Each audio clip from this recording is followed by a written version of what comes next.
Hello, my name is Kay Gross, and I will be teaching Preaching in the Contemporary World. I want to introduce myself. My husband and I started Radiant Life Church in Dublin 40 years ago now. And our son is the pastor of that church, and we stay quite busy with, I teach overseas. My husband does many things for the district. He's an executive presbyter and he teaches at SEU. And we were just appointed as the network missions directors. So we stay quite busy, but it is a joy to see our son in that position.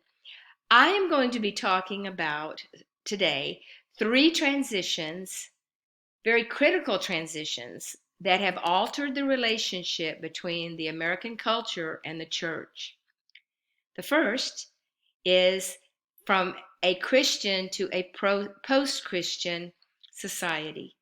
The second is the transition from a modern to a postmodern society. And the third is the transition from a monoethnic to a multi-ethnic society. Now, I know your book that you've studied and taken your test over is on the last, and so I'm going to deal with that first, and then we will go to other subjects.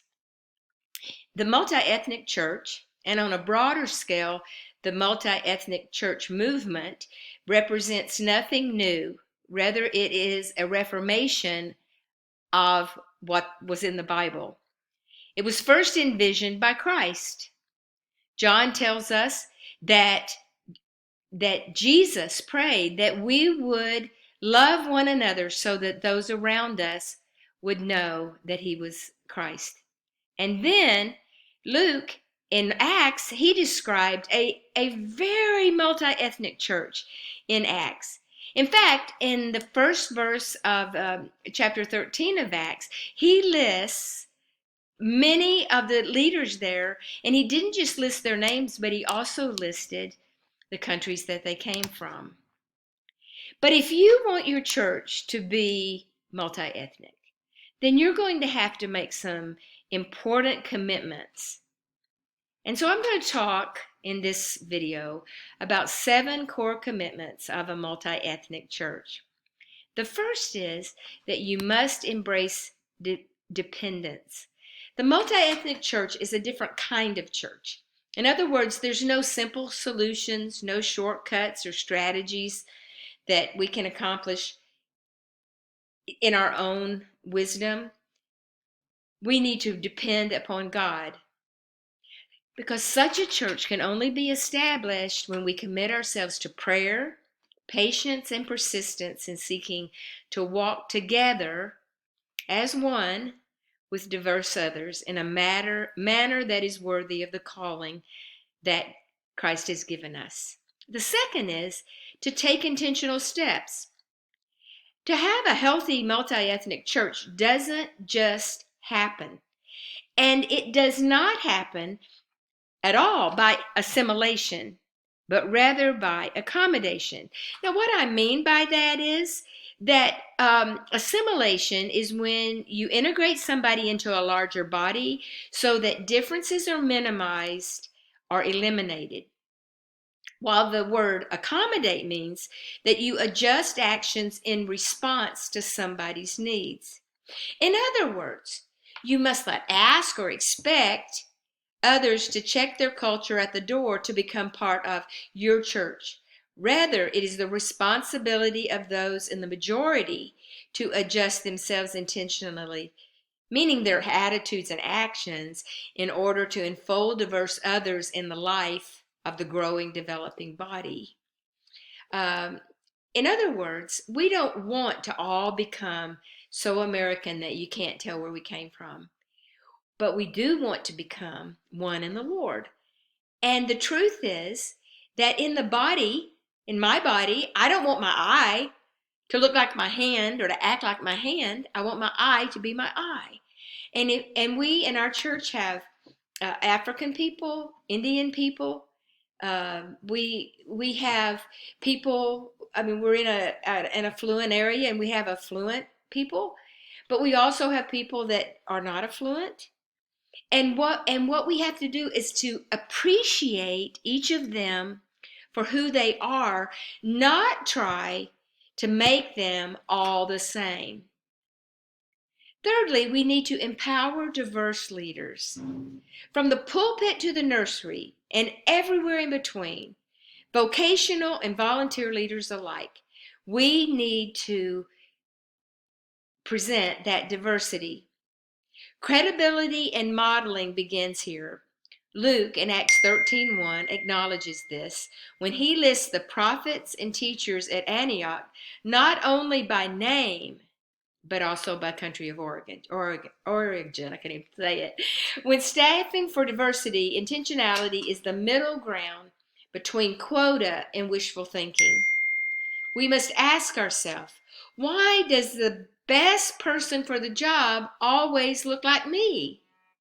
If you are serious about building a healthy multi-ethnic church, then you must develop relationships outside your own ethnicity and your own economic strata. Fourth, develop cross-cultural relationships.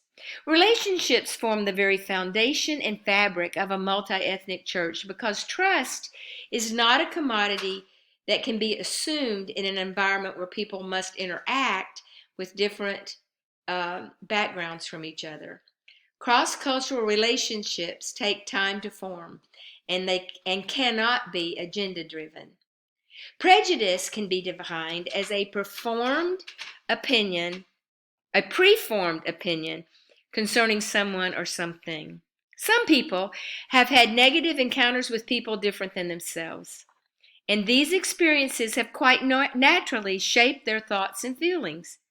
Therefore, in attempting to encourage the development of cross-cultural relationships within the local church, we should be careful not to denigrate or to make little of those who share honestly about themselves in this regard. And it can go both ways. Occasionally, I have gotten into a conversation with someone who has experienced a prejudice. And it is important that I listen and I try to understand, not try to explain to them why they're wrong to feel that way. Because very often they're not wrong. They have to overcome something because they have experienced it. And what we haven't experienced, we can't really say that we know. We need to build a healthy, multi-ethnic conversation or dialogue so that people feel free, in certain situations at least, to talk about things that are difficult for them in their past. Two things have helped me a lot in this area. One is that I've taught this class for years, and so it's very interesting. For years and years, for the most part, we were just very white. I mean, the synagogue was very white. But occasionally we would have someone in the class, and I would ask them, how do you feel about this? How do you feel about that? And sometimes people would be very sensitive about it. Other times they would say, I don't know, I wasn't treated bad. But there's no right or wrong answer. The way you feel is the way you feel. And if you're going to have a multi-ethnic church, you have to be willing to hear both sides of the story. 5, you need to pursue cross-cultural competence. The understanding we need in order to be effective in a cross-cultural environment is gained through experience and interaction with diverse people, especially those with whom we are one in the Lord. In this context, competence speaks of proficiency in addressing another's culture or customs, their needs and expectations different from our own. Competence is not necessarily expertise. It is rather a general aptitude to work with others of various cultures. More specifically, it defines individuals who value diversity, conduct self-assessments. In other words, they value having a diverse congregation, and they assess themselves, and sometimes they're hard on themselves to say, what are we doing as a congregation that is promoting this, or that is keeping it from happening? They can manage the dynamics of difference. They can acquire and institutionalize cultural knowledge and are able to adapt to diversity and the cultural context of the community that they serve. Now, I have heard it said before that, I actually remember my husband and I sitting at a round table at somewhere at a pastor's thing, and there were two African American pastors at this table, and the one we knew both of them quite well, but one was just carrying on about how that you were out of God's will if you had if you didn't have a diverse church. And he went on and on and on. And at that point, this was before so many different nationalities had moved into Dublin, you could just see Dave and I just sort of going down and down, because we had no African Americans, and we had really nobody that lived in Dublin at that time much that were from different backgrounds. So that pastor, he got up to walk off to somewhere else, and the pastor that was left, he said, well, let me tell you how it is. He said, he has that much diversity because of where he is in the city. They were both from Chicago.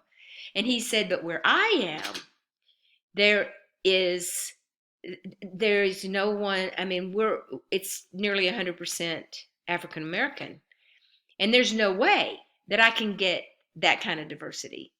And so what I do not want you to do is to look at yourself and your community and to say, oh my goodness, we're awful because we have no diversity. Although I think that's less and less.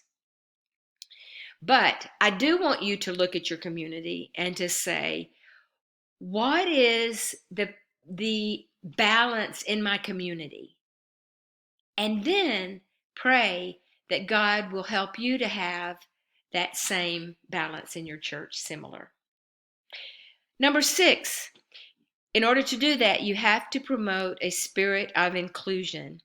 Paul expected individuals in a congregation not to look inward, but to get beyond themselves for the benefit of others. His words should inspire our present day attitude toward and our approach to creating an environment in which diverse people not only feel welcome, but also eventually feel they are a significant part of the whole. Ultimately, the goal is to create an environment where all people feel welcome, where truth is proclaimed, where grace and mercy abound. And finally, mobilize for impact. The intended outcome of establishing a multi-ethnic church is not unity for unity's sake. Rather, it is to uniquely express God's power and love in a church where diverse people are becoming a dwelling in which God lives by his Spirit. And thus, we can bless the city, lead people to Christ, and fulfill the Great Commission. In the future, we must speak with one voice, one heart, and one message to win the world for Jesus, as we learn to preserve the unity of the Spirit in the bond of peace. Thank you.